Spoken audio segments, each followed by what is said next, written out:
welcome. Good morning. Glad to have you all here. Very excited about today's speaker. Not that I am biased at all, but for those of you who don't know, he is my younger brother. So, but I'm the older, smarter, better looking one. But before we get started, just a couple of announcements. Next month, April, it's not first Friday, it's second Friday because of spring break. Okay? So don't come on the first Friday, you'll be alone. Next month is the second Friday, and because we push it out for spring break. Okay? The other thing is, we really just have one rule for you. Well, meet someone new, learn something new. That's what we do here. Okay? So don't leave here today without meeting someone new. And Mark's speaking, so it's going to be pretty easy to learn something. So with that, I want to introduce Sarah Plaster. She is the coordinator or director of volunteers for the Grief Center, and she's going to talk about her mission. Again, my name is Sarah Plaster, Director of Volunteer Services here at Stillwater. So, good morning. Right? Good morning. I'm going to talk to you guys about volunteerism and how important it is, not for yourself, but for our community. And the biggest challenge of what we face here at Stillwater is finding volunteers to want to volunteer for hospice. We are in a unique situation compared to other organizations or not-for-profits, and that's because we are actually required to have volunteers because we participate with Medicare and Medicaid. They have put a condition of participation with us because hospice that started here in the United States was very rooted in volunteerism. And so they thought, let's just make this a condition of participation. So for us, we not only also have volunteers, but we also have to measure and record the cost savings that volunteers present to us. Fun fact, the average volunteer hour is worth $33, which is a lot of money for non-profits. And so ways that people can volunteer with us, of course, is to sit bedside with patients who are on hospice service, but we actually offer so many other opportunities than that. Our campus here, we have about 7 acres, is all maintained by volunteers. We have a 2-acre native prairie, and we call them the Prairie Posse. A lot of those folks come from the marsh to just kind of help us keep it natural, remove invasive species, just kind of promote the environment that our native Indian plants should thrive in. Other opportunities, we have volunteers that do administrative work. Here, we are in the Peggy F. Community Grief Center. It's a wonderful building, it's a wonderful program that we have here because it's a community grief center. We don't only just serve the families of loved ones, of people who are on hospice, but the entire community. And volunteers facilitate our loss groups. They also make bereavement calls and help with other activities that we have. Great opportunities here. Also too, volunteers do sewing. We make memory bears for patients and their families. We make fidget placemats for younger patients that have Alzheimer's or dementia. We also have volunteers that just run general errands for us. Pretty much name it, they do it. And then we also have our 14-bed inpatient unit. We are the only freestanding hospice home facility in all of Northeast Indiana.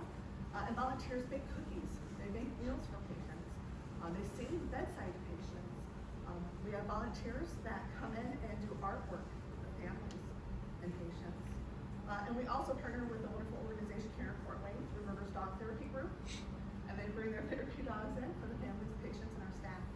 So there's so many different opportunities to give to us, but I encourage you guys to look within your community, find something that you're passionate about. There are so many benefits to just volunteer. It builds confidence, it makes connections, you can make new friends. It can actually look really good on a resume as far as your careers go, but it also just enriches our community so much. So thank you for your time and have a good Friday.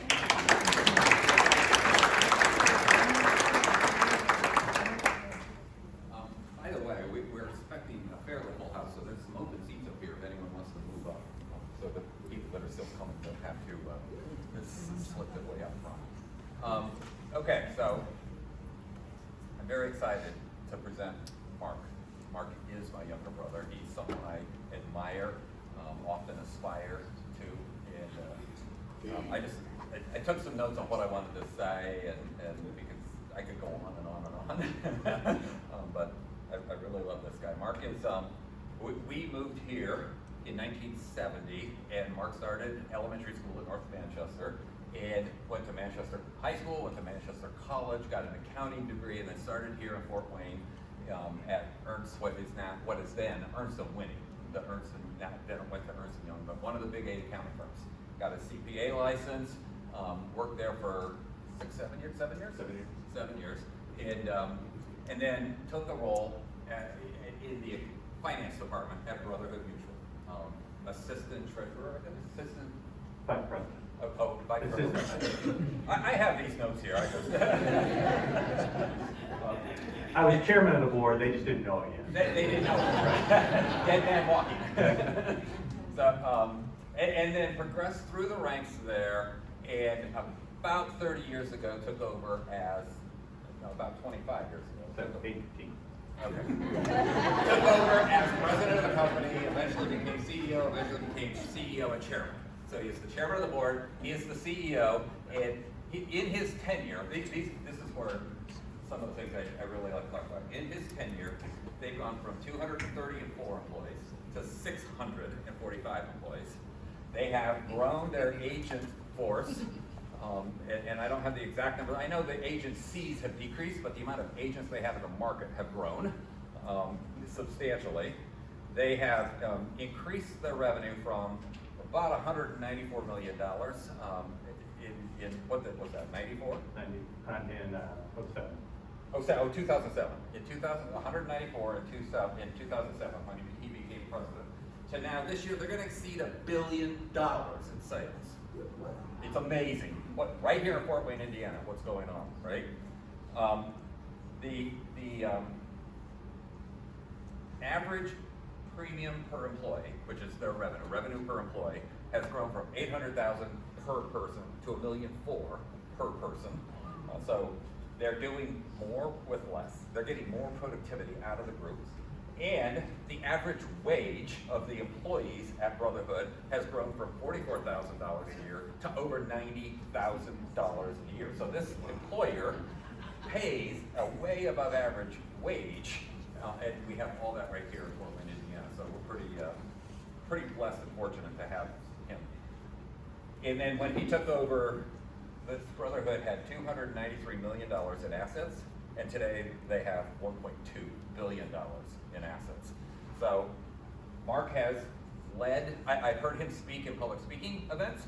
I have seen him lead in not just Brotherhood, but also in the trade associations that he was part of, the IASA and all of that. And his leadership has influenced people literally all across the country. I think actually when you took over, you were in 26 states, 25 states, and now they're in 49, 48, 47. Now they're in 47 states.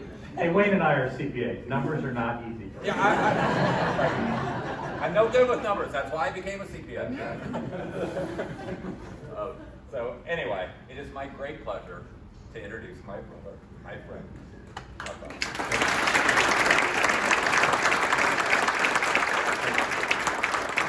You know, if you don't have an older brother and a younger brother, you don't know how hard that is to introduce the younger of the siblings. So, but I'm excited to be here today. When Wayne asked me to come, it's a little challenging because I can talk about myself forever, but I can talk about Brotherhood Mutual till eternity comes, because it is just such a blessing to me and what we get to see happen every single day. I do have a few of my staff here today because they told me there's 2 functions that they're here for. One is to heckle, and the other is to fact check. Because I'm like Wayne, so we do make up whatever we need to know to make it happen. But this is Brotherhood Mutual. This our building. It's an interesting thing. When I started in 1994, we were in a square white building. No attractiveness to it at all. And so when I started in 1994. One of the first things we did was talk about, can we look better from the outside? We are an insurance company. So we spent the most money anybody has ever spent square footage per square foot on putting those blue triangle windows on. And it was horrendously expensive. And for an accountant, it was horribly difficult to do that. But we did it, and it just changed the whole perspective. And now we have what I consider is a very pretty facility in Fort Wayne. But I put this slide up just to give you a hint of where we are. Back in the days, we were formed in 1917. So I missed the first 77 years of the company. And when I started, we had revenues of $60 million. And as Wayne said, we're going to finish this year at $1 billion. So I've been able to watch the entire real growth of the organization through there. Now, Regina was there before I was at Brotherhood Mutual. So she knew the company even younger. But it's just it's an interesting thing. But I put the third bullet point on there because I think this is fascinating. When you actually go back to 1917 and think about that is the name of our company. That's the official name. So every single insurance policy, every single insurance check had to have that title hand typed on it because under the legal requirements in Indiana, you have to have the full name on it. And we even had the quotations on mutual. So we had, I know this sounds terrible today, we had our lady typist, that's what they were called, their title was lady typist, and they would sit there and type the headings on these policy forms and just get them set and hand it over. Then they'd type the next one and hand it over. Then we'd have the state girl that would actually get there and pull rates for it. And it was just this crazy life back then when you look at it. And so I'm so grateful we're past those things today. And you can see the accountants got involved because we changed our name to Brotherhood Mutual Insurance Company. Got rid of all the others, got rid of the apostrophes, and said, no, we're going to be who we are. But that's really what we were about. We had 4 pastors get together and said, we are sick and tired of watching a church have flourishing ministry and a tornado or a fire come through and ministry stops because they have no more building. And they said that's not acceptable. But in 1917, believe it or not, insurance, according to the canon of the Mennonite church, was considered gambling. And therefore it was against church policy to actually have insurance. And so these four pastors in the Evangelical Mennonite church got together and they began to preach across the country. The primary sermon was, insurance is not gambling. Isn't that a crazy thing? Insurance is not gambling. And they preached this across the country until they could get enough votes and to vote in the formation of Brotherhood, quote, Mutual Insurance Company, the Conference of Defenseless Mennonite Church of North America. And that's how we began. And that's really where we are today, is that we continue to look at it and say, our role is to make sure that a church does not hinder their ministry or slow down on their messaging of bringing souls to Christ because of administrative or challenges like this. And that's what we're about. And that's really important because when we look at it from that perspective, it is so much easier to accomplish what we accomplish because it's a bigger purpose than what we thought. So when I took over in 2007, here are the numbers that Wayne had in front of him. So you can see those. So 88 years old, the company was. Revenues of $194 million. This is when I became president, so I've been with the company for at that point, 13 years. We had grown our assets to $293 million. These are big deals. I remember crossing $100 million of revenue, and it was incredible to realize what we had done as a team. We had actually gotten over the $100 million mark, and we were now knocking on the door of $200 million. All that in that 13-year period. So when we talk about the growth Wade talked about the growth from my presidency to where we are today, and it's been huge, it's not to ignore the fact that it was huge before me too. This company has had incredible favor of the Lord across that time. But we were operating in 23 states. The real key for us was that when we looked at ourselves, we were here and we had 2 primary competitors. They were both up here, about 2.5 times our size. So we had one that was 2.5 times our size, one that was 2 times our size, and then us. So we did not have influence in the church world. We did not have influence in the church process. But we realized that while the numbers said we didn't have influence, we actually did. Because when we would take the position of improving the product, which Brotherhood did, we actually created the church-specific product. It wasn't really created back then. It was anybody could write one, and they just wrote it differently for a church. We actually created the coverages. So for instance, religious freedom liability. So if you want to preach out of the Bible, whichever way you read the Bible, we're going to cover you on that. And that's not what AIG doesn't do that for you. Travelers doesn't do that for you. So we began to create these coverages. And so for us, we raised the bar of product quality. And when we lifted it for our, I don't know, it was 12,000 policyholders back then. When we lifted it for those 12,000, we ended up lifting it for the 325,000 churches in America. And as we started to do that, we started to realize, wait, we do have influence. But if we're going to change the way the church is served, we can't sit down here at this size and have our competitors up here. So we began to make a decision saying, we have to be different. We have to take this seriously. And that's not that the previous generation didn't, but we had to do it differently. And so when we looked at these things, there were several things that came to be. So I took our team off-site, and this is a couple of years into my presidency. We took our team off-site, and I asked this question. And this was interesting to me. You guys may find it foolish, but to me it was really powerful because I care what my dad thinks.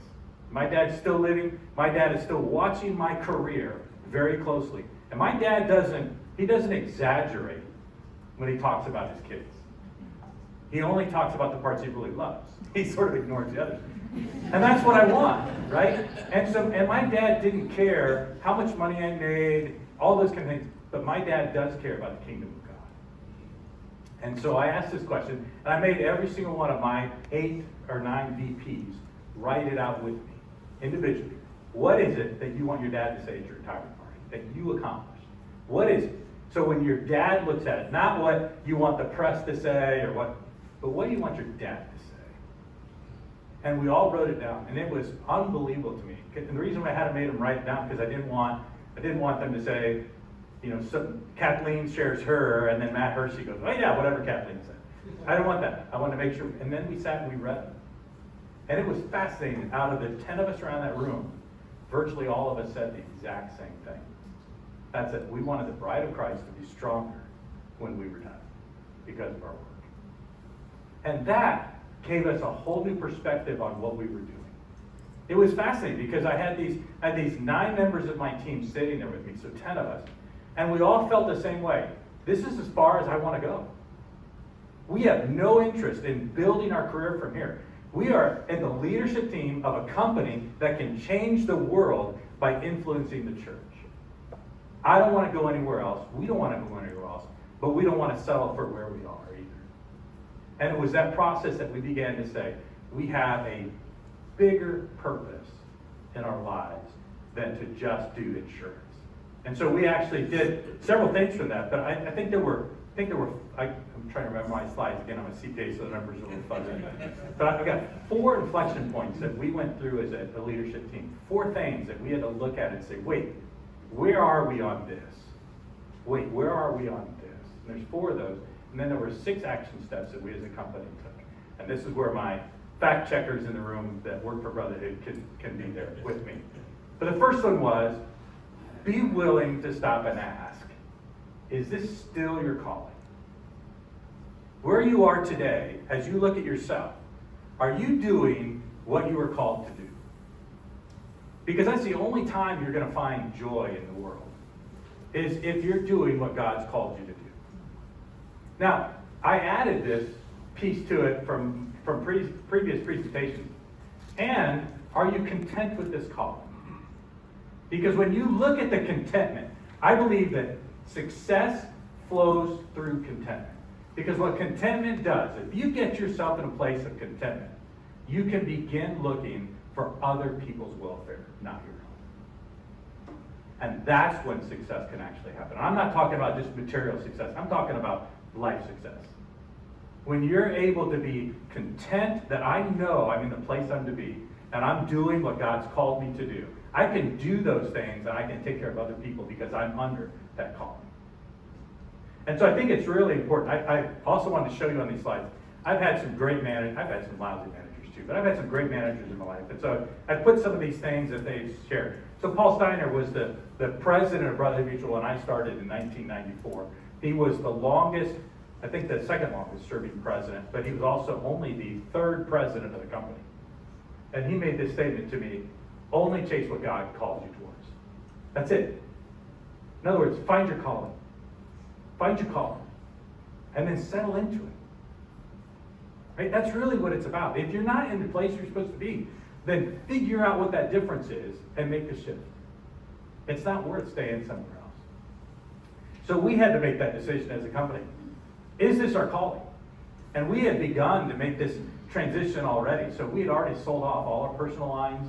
We sold off other policies that weren't related to church or ministry. And we had a steel company we were insuring. Now, why would a company, certainly of our size, be doing a steel company, especially with a church policy? I didn't get it, but we had those policies. And so we had to begin and say, no, that's not what we're about. We're pushing those things away so that we can be solely focused on our calling. And that's to make sure that the kingdom of God is better off after we're done. And so that's what we focused on. The second inflection point was, once you know where your calling is, step into it. And this was an issue at Brotherhood because we actually knew what our calling was. And we just, as a team, we felt like we moved deeper into that. But one of the things we weren't doing is we weren't making it publicly known. Because of our size, we felt like we were really at risk of the federal government and the state government coming in and saying, wait, you're being discriminative. You can't do that. You can't only insure churches. You've got to be broader than that. And we decided, you know what? We're not going to hide from this. And we're going to let everyone know, not in a beat them over the head with the Bible, but we weren't going to shy away from it. And the thing that I found was fascinating is, as I began to walk through that process, we began to pray with vendors because they came to us and asked us for prayer. Because they knew who we were. It was opportunity to change the kingdom of God through our own walk, not just through our customers' walk. And I think that's a very important part of where we are. So we began to say, you know what, we're going to be this, and we're going to make sure everybody in the company knows this. And you'll see our first action step was to change our mission statement, and you'll see why I do that. But Jim Bloom, who was the second president for me, the fourth president of Brotherhood Mutual, he made this comment. He said, build only on the foundation, nowhere else. And so you go back to the history of Brotherhood, it's always been about making sure churches are flourishing regardless of where they are, at any point in time in the day or night. That's our role. And so again, know your calling and just step into it. And don't waver. And don't apologize for it. Because again, if you're in your calling, you are right where God told you to be. And if you're where God told you to be, then you're under the favor of God. I'm not saying you're not going to have problems and challenges, but you also have the entire mindset of the Lord at your disposal. And that's the other part to me that we found as we did this, is that we could make those big, bold, transformative steps in our company because we believed we were in our calling. And we were only going to do what God's calling us to. And if we're doing what God called us to do, we're going to do great things for God. And God's going to empower us with wisdom. That doesn't mean that we close our ears, sit down, and work 10 to 2. Right, guys? I don't work 10 to 2. But that's a joke inside Brotherhood that I'm semi-retired, which I don't know how I got there. But we get to give it our all. When you're in your calling, then you have to do your utmost. Right? You can't slack if you're actually doing the calling God's called you to. That's a pretty poor place to be. Inflection point 3. You can't choose your family, but you can choose your team. And this one is so important to me because I at this point I had 25 years to go to retirement when I took over as president. I didn't want to have an unenjoyable 25-year run. I wanted to do it with friends. But the other thing I wanted to do was I wanted to know that I could delegate work off and I could trust. So when Matt Hershey took over as our CFO, which I had been doing that role, and I had, even as I was president, I had served dual role. I had president and I was still treasurer at the time. When I handed off the treasurer side, guess what happened? I was able to accomplish so much more because I handed it off to someone that I liked and trusted. And I knew he was going to accomplish everything that I needed him to do. He was going to do it. I didn't have to micromanage him. Instead, I could put my focus at where did we need to lead the company going forward. So know your team. And if you've got folks that aren't on the team carrying it, I remember when Wayne was in turnaround business, he'd walk in and he'd fire.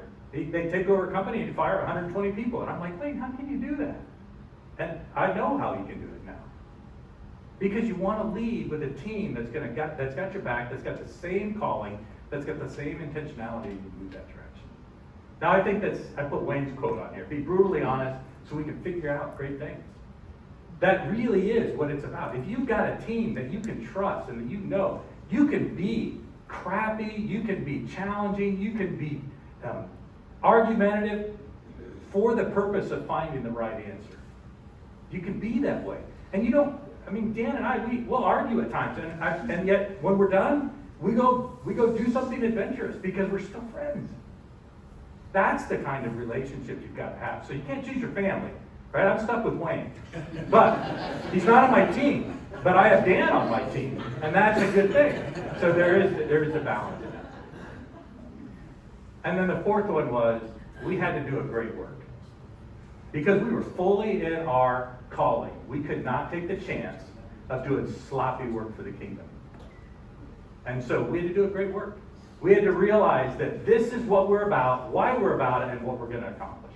And so we had to tie up for that. And Mark Steiner said it to me really well. He said, be right. And then to be kind, he said, don't wing it. But he would just look at me and say, be right. And it was an interesting thing, and he had to do that for me particularly because I came out of public accounting. So if you work in public accounting, as a staff accountant, you do your work, you hand it off to the senior who redoes your work. Okay, and then they hand it off to the manager who redoes the work. And then they hand it to the senior manager who redoes the work and then hands it to the partner who signs off on it. They redo your work too, right? You got every one of those levels. And so even when I was at Ernst and Young at the time, and I was a manager at Lincoln National and manager at Mennonite Mutual and all the insurance companies in the area, I was the manager on it. I still did it. And I'd make these decision and actual calls and make into this is how we're going to accomplish it. This is what we're going to do. I always knew I had two levels of authority above me that were still going to check it. So if I'm wrong, what do I care? They're gonna fix it. But when I joined Brotherhood, I was the last call. And so I better be right. And then I realized that if I'm not right, all I've done is add work to somebody else's plate. Right? And so how much time is wasted by other people simply because you didn't do what you should have done and you're standing in your calling and you really ought to be doing that anyway. And so having that passion and that tenacity to know what you're doing before you get to that point and then be right. And I just thought it was a great lesson for me. And if we're going to do a great work, we got to do it together and we got to do it right. So then we get to our first action step, and this one was an easy one for us. We looked at it and said, we love our mission statement. Our mission statement was to be the best insurance company, providing the best products to the best customer base, and whatever it was. It was the same thing. It was so amazing that we actually took it and compared it to our largest competitor, and it was almost identical. And we thought, well, maybe we could do something different. So we changed it. And we changed it to advancing the kingdom by serving the church. And I will pay you $100 if you go into my building and can find 5 employees that don't know what our mission statement is, off the memory, just off the cuff. We live and breathe this mission statement. It's not just for fun. In fact, it was so important to us, I couldn't do it. As a CPA, I found writing mission statements, right? Nick, I told you this. Writing mission statements suck, and they're really worthless. And the reason I feel that way is because when you write a mission statement, typically we write a mission statement for what we fit in, not where we should be. And so most of the time we limit ourselves to what we're comfortable with, not what God's comfortable with. And so I actually asked Scott Figgins to do it. I said, Scott, you and Hugh White have to lead this. I can't do it because I'm gonna mess it up. And so those 2 guys went off with our teams and came back and created our mission statement. And did they get it exactly right? No, I had to change a word. I couldn't let him have that much glory, so I picked something. So we did, but this is what it came out to, and it's been that way since I think 2009. And this is our filter. And any Brotherhood Mutual employee here, you can ask them right now. They can get up, they can tell you what this is, and they can confirm. We run everything through this filter. If our work is not about advancing the kingdom or serving the church, we don't need to do it. Let somebody else do it. And that's the role that we take. So that was the first action step. was transformative for our organization. And you can literally see the revenue line go like this at the point we made that decision. It was significant. The next one was, we determined we had to do a transformative work. We could not keep doing the same thing that everybody else in the world does, and that's incremental improvement. It is time to stop that. This is probably my biggest passion, is if you're writing operational plans and strategic plans and your company is not transformative at the end of that new plan, you didn't do it. You simply wrote a long operational plan. Strategic plans change the company. So when we wrote our first one, we decided that we were going to not be in 23 states, we were going to move across the country. And we moved to 35 states. But it wasn't in 12 years. It was in this period of time that required us to change the way we processed our policies. And then the next one was we were going to go from 200 million of premium, and we were going to go to 600 million of premium. And I can remember doing that and sitting in the meeting, and Matt Hershey, our CFO, telling me, Robison, that's an idiotic decision. You can't do it. We've never grown that much. It's not possible. And so what do? What do all accountants do? We pull out math and make math work for us. And it proves you can do it. It just takes it. And so we built plans to actually make it work.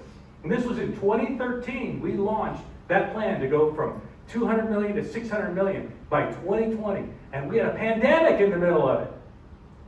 And we hit 2020. And you know what our premiums were?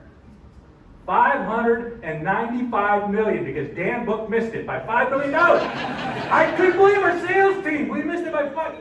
But that's through a pandemic, when you couldn't even, the churches weren't even open. And we still grew from 200 million. And by January 31st, we hit 600 million. January 31st of 2021. Dan claims we made it, I tell him we didn't. It's still not quite there. But it only came because we believed and we calculated, we determined we were going to do something transformative, not something better. Why 600 million? Because both of my competitors were at 600 million. So if I wasn't at 600 million, I could not decide pricing, quality, product, because if I moved in, my competitors would just simply drop their prices and everybody would scatter and go back. Now they can't do that. We're now as large or larger than all of them. And so we get to make those decisions now. So we get to have the influence on what the church is going to be like. So be transformative. Chuck Rayburn told me, he said, look, if it's hard, it takes vision. And that's what people are missing. We settle for incremental improvement. And that's not acceptable. It's acceptable if you're a worker, but not if you're a leader. And so at Brotherhood, I had to actually hand that part off of being the non-visionary stuff. So when I sat down at my desk, it was the third day I was president. I think vividly. And some of you are going to look at it like, this guy's just lost him and I'm not following from here on. But I had a Holy Ghost moment. I sat down in my chair. I'd just come back from lunch. So it was probably 2:30, be time. I sat down and I put my hands behind my back and I leaned back and I thought, dang, I got nothing to do today. Nothing. And in an instant, I heard the voice of the Lord to me say, don't ever change that. And I realized at that moment that my job was to be creating and casting vision, not reconciling checkbooks. And so I learned something very quickly that day, that if you pick up a piece of work off of somebody else's desk, you never get rid of it. It's yours. And so you can fill your day with tasks that aren't yours, and it can stop you from doing what you need to. So I actually went to my leadership team and I told them, this is what I believe the Lord told me. And do you know that to this day, they will take work off my desk because it hinders me from doing the work. Hugh White would come in and look around at my office and say, you shouldn't be doing that. And he'd take it off my desk and make sure that I was focused on what my calling portion was. I had a team. It's a teamwork. Let it be a teamwork. But a teamwork doesn't mean that you have to do their work. A teamwork means that you empower them so that they do their work so you do your work. And so this was very, very major for us. Action step 3. We had to invest, not spend. And that was important for our company because it was being run by CPAs.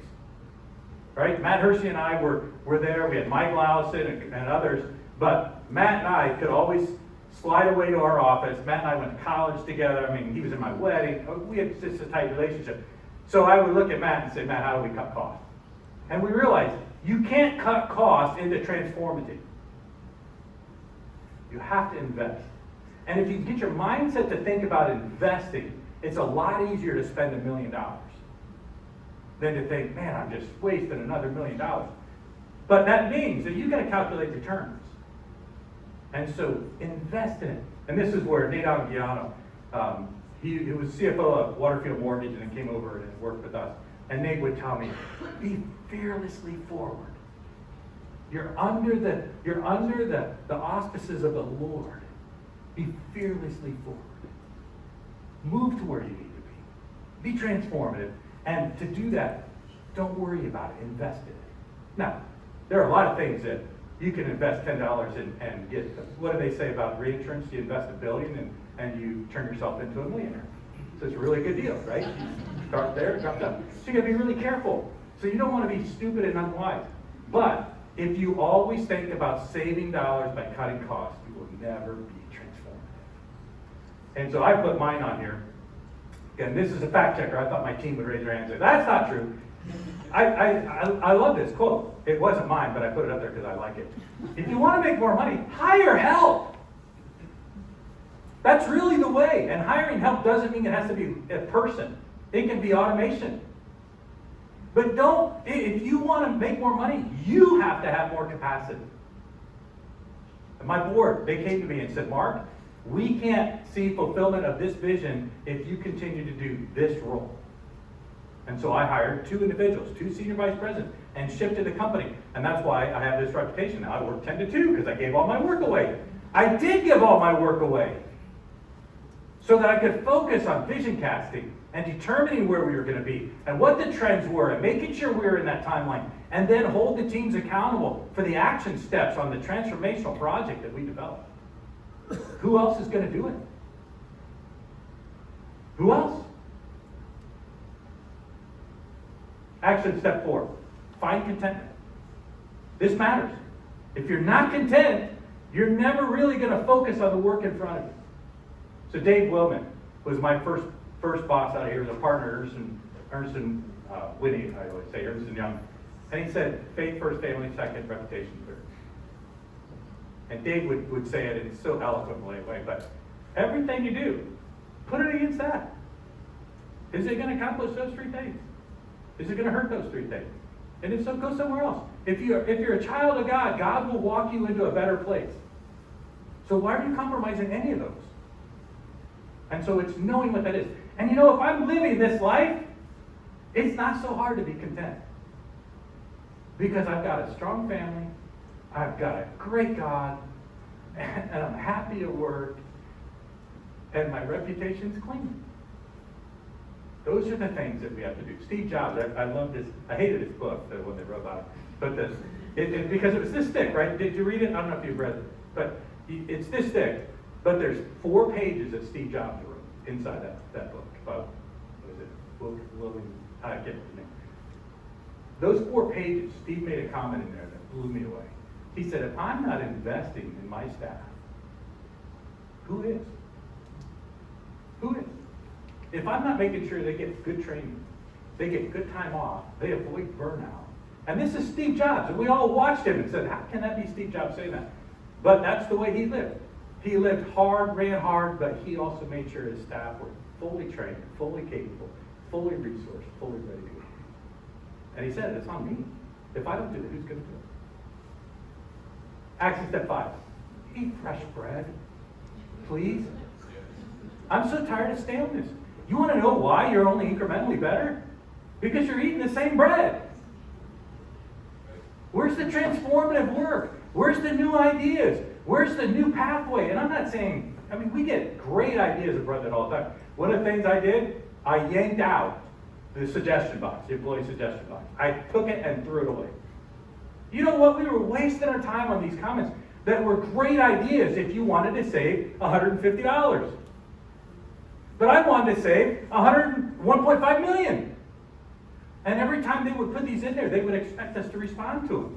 And they were looking at such small stuff because they're looking inside the small window, eating the stale bread and telling me little things. My favorite employee suggestion was, hey, could you put a mirror by the front door so we can fix our hair before we get into the workplace? I thought, really?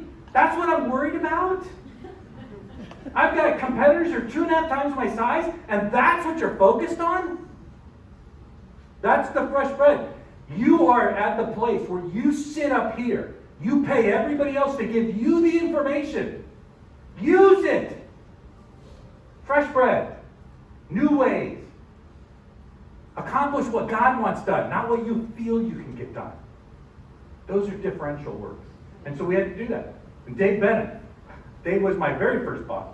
I walked onto the job at E&Y right out of college. I was the smartest college student you'd ever seen, of course, right? And so I sat down. Dave walked in and said, I need some help. And the HR person pointed and said, Mark has nothing to do. Sounds like a team, right? And so he comes over and says, Mark, you're on a new job with me. And we had a brand new client at E&Y, brand new, never been done before. Now, that doesn't sound like a big deal to you, but it does. When you do work at public accounting, the beauty is you follow last year's work when you do your work. That's the training process. So I walked into this company, and there's no prior work papers, because we've never done it before. And so Dave said, Mark, I want you to audit the cash section. I mean, this is actually what happened. I want you to audit the cash section. I looked at him and said, Dave, I can't tell you how excited I am to do that, and I have no idea how to do it, but I'm all in. And he looked at me and he goes, that's a good point. And he said, didn't HR give you some manuals? And I said, yes, they did. And I pulled them up and I set them right there. This is my first day on the job. So I had all my manuals. He said, that one. And it was the Ernst & Winning way of doing audits. And so I turned to the cash section. It was the most pristine audit the firm has ever seen, because everything was done following the manual. It was not efficient, but it was the most pristine audit we'd ever done. But Dave would say, Mark, I just want you to be learning and ask the questions. I don't need somebody that thinks they know it already.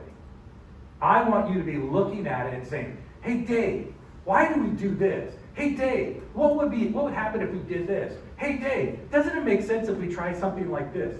That's what Dave Bennett would tell me. And that's the way I am today. I still am so inquisitive. My team hates it when they bring a report and sits in front of me, because I'm quickly scanning numbers and saying, oh, that one doesn't make sense. Oh, what if we draw these 3 lines? And they're like, Mark, that's not what we brought it in here for. We want to talk about this, but I'm analyzing it because it's a new way. It's the way you identify new things. And so do that. And then mine, contentment is not complacency. That is not where I say, when I say be content.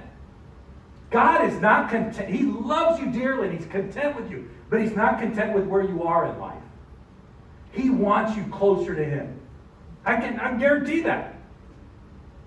And that's the same for me. I am content with my life. I love working at Brother Mutual. I'm going to be there until, well, I almost died, but until I retire, right? I'm going to be there until that place because I love it. But I'm not okay with where Brotherhood is.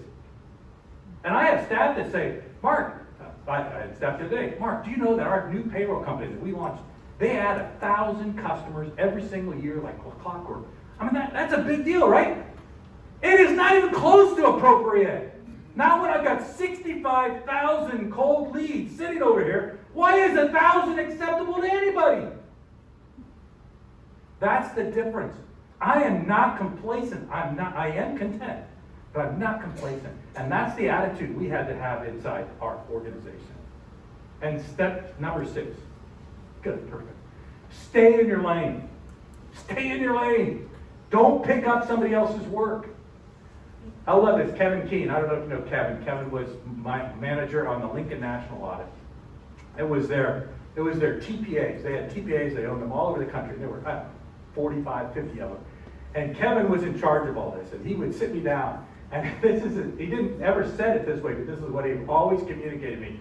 Mark, at E&Y, and on this job, if you don't delegate, you die. Now, I don't mean delegate so you don't die. I mean delegate so we can get so much more done because everybody's pulling their part. So in the body of Christ, we have arms, we have hands, we have feet. And what did it say? Why do we want a foot to act like a nose? Let the nose do the nose, and the foot do the foot. Be content and do your role. But do your role so well that the nose has to catch up. That's the difference. If you elevate your role so fast and lift your work up so quickly, others have to follow. And you lift up the entire organization by you doing what you're called to do. And that, to me, is it. And so we had to make that decision. We were going to trust our team. We were going to let our teammates do our teammates' work. And that is really hard for me, because I'm a control freak. And so I know I can do sales better than Dan. I know I can do finances better than Matt. I know I can. But that's not true. And even if it is, who cares? My role is this. I hired them to do that. If they're not doing it as well as I am, then it's give them more resources. Invest in them. Get them to accomplish those things. And then you're going to see transformative work inside your organizations and inside your life. So those are the 6 steps. So where are we today? As Wayne said, he had these numbers in front of him too. Projected revenues, we'll hit $1 billion this year. The only way we won't is if our CFO gets his way. Because when a company crosses in insurance and you cross that $1 billion of revenue mark, you have additional regulations on your lap. And Matt's like, I am not ready to do those this year. I will do those in 2026. And so Dan is pushing $1 billion and Matt is pushing $990 million. And he has set that target very clearly. And did he not change the budget? He changed the budget. So we will, I think we'll still have $1 billion and he'll have to ask for it later. But we're assets of $1.2 billion at the end of the year. We're $1.4 billion already. So we've added $200 million. This $1 billion, we're going to add $100 million of new business this year. This year. And that's because we're not going to let it be more than that. Isn't that amazing when you think about it? That's the flywheel that gets going. When you begin doing transformative work, things start just flowing. And all of a sudden you've got transformative issues that are taking place. Operating 47 states, that 4th bullet, I think we'll become the largest church carrier this year. Our competitors are struggling too much, and we're writing too much that I think will become the largest. But this is the piece that I always look at, because you have to as a CPA, as a leader, right? Where are we in the marketplace? So we watch the top 100 churches in America. We insure 46 of them, more than anybody else. We also watch the top 500 churches in America. I watch that list, and there's 481 churches that have been in that list off and on through the last 6 years. 481. And we insure 45% of those churches. So we insure more than anybody else. So when you look at that, we're accomplishing the work there. But the other beautiful thing is, I write as many small churches as anybody else. Our payroll business, we have churches that have one pastor who's part-time, and we have a slew of them in our payroll. So we insure them too. So we do the whole gamut, because we're about advancing the kingdom by serving the church. And that's what we want to make sure we accomplish. And that's a big deal. And we don't have time or passion to stand up and just say, well, we're a little better this year. Not going to be that. So how about you? These are the questions I would put in front of you. Are you phoning it in? Have you gotten stale? Are you eating stale bread? Are you bringing stale bread into the office? Because that's enough. Call it and say, that's not what God called me to. Do you know that Scripture says that you have the mind of Christ? If you have the mind of Christ, you can find solutions to anything that God puts in front of you, if you seek Him and find Him. And sometimes that solution is no, walk away, kick it to the curb. Sometimes it's, you got to change, try doing this. I can't tell you the number of times I woke up in the middle of the night with the solution to a problem at the office. I came in the next day and off we went. God just does those things. Who was president during World War II, Dan? Was it Roosevelt, right? And there's a story, I've never been able to find out if it's true, but there's a story that on D-Day, Roosevelt was waking up in the middle of the night. Well, that night he was going to bed, and the forecast for thank you, Normandy, was to be cloudy, rain, fog, everything. And he's like, I can't send my troops in there. It's gonna destroy my troops. So he had made the decision that night. He was gonna delay D-Day. And he was awakened in the middle of the night by the Lord, and the Lord said, I put that there for you so that we can have success, move forward. And Roosevelt moved forward. That's the story I've heard. I don't know if it's true, but I do believe that the higher level you go, God has answers for you in those positions too. And so I don't walk in fear, brother. I know that I'm called to be where I am. And as I walk in that path, God will give me direction if I seek Him and listen to Him. So don't phone it in. You have the resources, the entire university. God alone is standing right with you. Don't phone it in. Be more than that. Serve your people better than that. Do you know what your calling is? Are you doing it? Are you comfortable? If you're comfortable, is that really your calling? Are you content? I'll accept. Comfortable? I'm not sure I buy into. Because that means, are you really learning? Are you really growing? So find that place. Are you doing transformative work? Or are you just getting incrementally better and calling, yep, look what we did. Or, yep, we didn't lose. Right? Big fans of football in Europe, right? We cheer for a draw. I don't cheer for a draw. That's not acceptable. Why? Why is that okay? How can you get yourself to be so complacent that you're accepting adequate results? Right? Good is the enemy of great. Are you investing in the lives of others? Is your team being lifted up because of your work? Because of your work, are you lifting your team up so they can accomplish more? Because if they accomplish more, you can accomplish more. And then, have you found content? Are you willing to take care of other people because you're content? So that's my, I think my final remarks. So June 13th, so I'll let Wayne know that. See why I love this guy?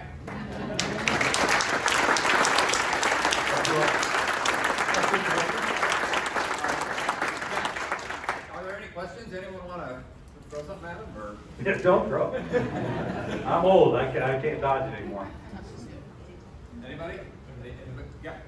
I know you threw up about the number of churches, but I just want to thank Brotherhood because I've been at those churches where you, but I've also led 3 nonprofits and you supported in those particular churches also. Yep. Taking care of the small and the large stuff. Yeah, we do. When we said advancing the kingdom by serving the church, we felt like that's anyone that's doing the work of the church. So yeah, we have expanded. So thank you, Vince. Yeah. Can you please balance be right with take risks for great things? Yeah, because one of my quotes up there that I put that I believe, failure is not acceptable. I am so tired of people saying failure's okay. How did it become okay? Failure only happens because you fail to ask people questions and pull other people in to the issue at hand. That's when it fails. It doesn't fail if we can be brutally honest about what the issue is and pull a team around and find a solution. That's the difference. So be right. If you're going to make a decision, find out what the rules are. Find out what the actions is. Ask other people to get other invites in there. Be, as Wayne says, be brutally honest with it so we can together make sure we're on the right path. Now, I do a lot of brainstorming, and a lot of my ideas are stupid. Yeah, I get that. My team will never say, well, they would say it, but what I find is that if I don't spur the idea out there, it'll never get better. So we'll throw it out there, and I remember Dustin sitting there, we were in offsite, and I said, I think that the church markets, we're in that place where we're probably going to max out. And at Brotherhood, that means that we probably need to find, before I retire, so the next generation has somewhere to go, we need to expand our niche. And Dustin looks at me and goes, that is stupid, man. I didn't sign up to take care of steel mills. I signed up to take the church to a greater place. And then he ran numbers, right, and showed me, Mark, we have plenty of runway. Don't you dare waste your final years preparing for something I don't even want. And that's the difference, is when you have an idea, put it out there, let people take it and build on it. And then it becomes right. So yeah. And going from 23 states to 47 states took risk. He had to take the risks to do it, but they did it in a collaborative way, in a meaningful way, and they watched the metrics all along the way to make sure, hey, if you're gonna fail fast. Figure this out. Sorry, go ahead. Yeah, no, that's right. Other questions? That clock is really bad. Yeah, that clock's not right. Not really a question, but definitely a statement that to thank you for running such a great company. My son actually works for Brotherhood. Great. And I watch him have a great home and work-life balance. That I watch him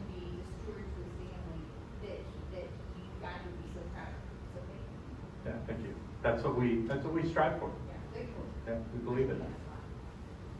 Okay, It's good management. It's good management. That's it. John, okay. The team at First Fridays knows I'm the guy that signs up for more First Fridays and never came. And I was ready not to come this morning, but I'm here now to say, it became clear to me what I needed to say. I want to thank you and Brotherhood Mutual. We are one of the small churches here in Fort Wayne that you've cared for. We had $20,000 saved up for a $100,000 roof, and the derecho happened. We had no idea whether you were going to help us. And you pulled us out of the fire, you, Brotherhood Mutual, and your team. And you advanced the kingdom at our church. And I want to thank you. We're glad that you continue to serve because someone was there to help us. Thank you very much for what you did for I us. appreciate it. And John, you know, the only reason we can do that is because the church comes together through Brotherhood Mutual to share and carry one another's burdens. That's what it's about. That's why we walk that path. Thank you. Okay, thank you. Thank you, Mark. Yep.